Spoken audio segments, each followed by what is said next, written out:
Pure modal സിൽക്കിൽ നല്ല കലംകാരി പ്രിൻറ്റും അതുപോലെ ബനാറസി വീവിങ്ങും വരുന്ന ദുപ്പട്ടയുടെ കളക്ഷനാണ് ഇന്നത്തെ വീഡിയോയിൽ കാണുന്നത്. ഇങ്ങനെയാണ് ഇതിൻ്റെ ഒരു പാറ്റേൺ വന്നത്. നമുക്ക് നല്ലൊരു പ്ലെയിൻ ടോപ്പിൻ്റെ കൂടെയൊക്കെ യൂസ് ചെയ്യാൻ പറ്റിയ നല്ലൊരു ബ്യൂട്ടിഫുൾ ആയിട്ടുള്ള ദുപ്പട്ടയാണ്. ഞാനിപ്പോൾ ഈ ബ്ലാക്കിൻ്റെ കൂടെയാണ് ഇട്ടേക്കുന്നത്. നല്ല രസമാണ് ഇത് കാണാൻ. ഇതിൻ്റെ ഒരു ബേസ് കളർ വരുന്ന ഡാർക്ക് ഒരു പീച്ച് ടോണാണ്. ഇങ്ങനെ പീച്ച് ടോൺ നല്ല സോഫ്റ്റ് ആയിട്ടുള്ള ഫാബ്രിക്കാണിത്.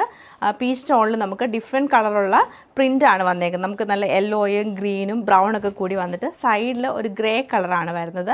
അതിൽ ഫുള്ളായിട്ട് ഇങ്ങനെ ബനാറസി വീവിങ് ചെയ്ത് സൈഡിൽ പൈപ്പിംഗ് കൊടുത്തിട്ടുണ്ട്. ഇതിൻ്റെ എൻഡിലേക്ക് വരുമ്പോഴും കണ്ടോ നല്ല ഹെവി ആയിട്ടുള്ള ബനാറസി വീവിങ് ചെയ്തിട്ടാണ് ഹൈലൈറ്റ് ചെയ്തേക്കുന്നത്. അത്യാവശ്യം നല്ല ലെങ്ത് ഉള്ള ദുപ്പട്ടയാണ്. ഇങ്ങനെയാണ് ഇതിൻ്റെ ആ ദുപ്പട്ടയുടെ ലെങ്ത് വന്നേക്കുന്നത്. 2.5 മീറ്ററോളം നമുക്ക് ലെങ്ത് വരുന്നുണ്ട്. ഫുൾ വ്യൂ വരുമ്പം ഇങ്ങനെയാണ് ഇതിൻ്റെ ആ ഒരു ഫുൾ വ്യൂ വന്നേക്കുന്നത്. ഇത് സെയിം പ്രിൻറ്റ് തന്നെ നമുക്ക് നല്ലൊരു dark orange and green colour കോമ്പിനേഷനിലാണ് വരുന്നത്. ഇങ്ങനെയാണ് ഇതിൻ്റെ ഒരു പ്രിൻറ്റ് വന്നത്. സെയിം പ്രിൻറ്റ് തന്നെയാണ്, അതിൻ്റെ കളർ കോമ്പിനേഷനുള്ള ഡിഫറൻസ് മാത്രമേ ഉള്ളൂ. നല്ല ഡാർക്ക് ഓറഞ്ച് ആണ് സൈഡിലെ ബോർഡർ വരുന്നത്. അതുപോലെ എൻഡിലേക്ക് വരുമ്പോൾ നമുക്ക് നല്ലൊരു ഡാർക്ക് ഓറഞ്ച് ഷെയ്ഡിലാണ് വന്നേക്കുന്നത്. ഓവറോൾ ഇങ്ങനെയാണ് ഇതിൻ്റെ ആ ഒരു ഡിസൈൻ വരുന്നത്. ഇത് നമുക്ക് സെയിം ഡിസൈൻ തന്നെ ലൈറ്റ് ഒരു ബ്രൗണും ഗ്രീൻ കളർ കോമ്പിനേഷനാണ്. നല്ല ബ്യൂട്ടിഫുൾ ആയിട്ടുള്ള ഒരു ഷെയ്ഡാണിത്. സൈഡിലെ ബോർഡറൊക്കെ നല്ല ബ്രൈറ്റ് ആയിട്ടാണ് ഇതിൻ്റെ നിൽക്കുന്നത്. ഇങ്ങനെയാണ് ഇതിൻ്റെ ആ ഒരു ബോർഡർ പാറ്റേൺ വന്നിട്ട്. പല്ലുവിലേക്ക് വരുമ്പോൾ ഞാൻ നേരത്തെ കാണിച്ചു നല്ല തിക്കായിട്ടുള്ള ബനാറസി വീവിങ് ചെയ്തിട്ട് ഹൈലൈറ്റ് ചെയ്തേക്കുവാണ്.